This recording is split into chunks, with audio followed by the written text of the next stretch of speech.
Hey everyone, I'm Isaac and welcome back to Isaac Reviews 2024. Earlier this year, I turned 17 years old, and with that, I can now see R-rated movies without needing my parents. Granted, every theater is different when it comes to this policy. The one I went to for this review said they just needed to see my ID, but this is still a pretty big milestone for my reviews, as now I have a lot more content I can watch and talk about without needing to bring my parents along with me. I might even be able to talk about more bad movies now. So with this newfound power, what was my first solo theatrical viewing of an R-rated feature film? Well, that would be Monke. Produced by Jordan Peele under his Monkey Paw Productions label and marking as the directorial debut of actor Dev Patel, I was really excited for this movie with how it heavily gave off the vibes of John Wick but set in India, and after watching it last weekend, I can definitely see where the hype is coming from. It's about a young man trying to make a living in an underground fight club where night after night, while wearing a gorilla mask, he's beaten bloody by more popular fighters for cash.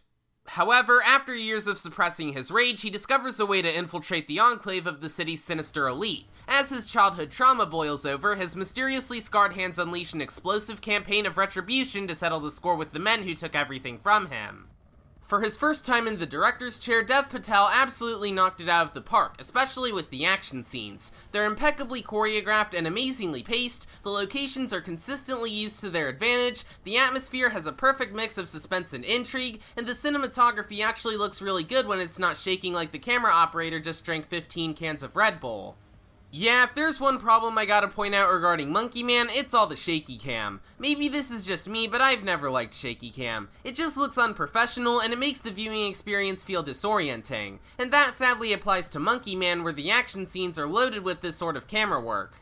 But that's the only major issue I have with this movie, because in addition to the action, it's overall really good. For one, it has some spot-on social commentary on stuff like political corruption and the neglect towards people living in poverty, which are subjects that are definitely worth talking about in today's day and age, not just related to India like in this movie, but also with other countries around the globe. It also makes the development of the main character all the more interesting. Sure, his actions are morally dubious, but with all the pain and suffering he goes through in the film, it becomes understandable as to why he'd take the extreme measures that he does.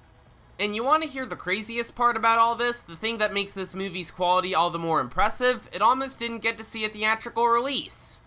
It was originally going to be distributed by Netflix, but they were too nervous to release it due to its themes. However, Jordan Peele got to watch it, and he loved it, and campaigned for it to be able to see the light of day. And eventually, Universal stepped in and gave it a shot on the big screen, which brings us to now.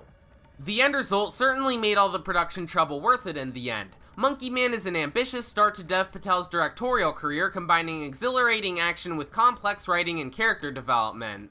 For any action fans out there, you'll almost certainly get a kick out of this one. I know I did, and I for one cannot wait to see what Dev's career as a director has in store. 9 out of 10.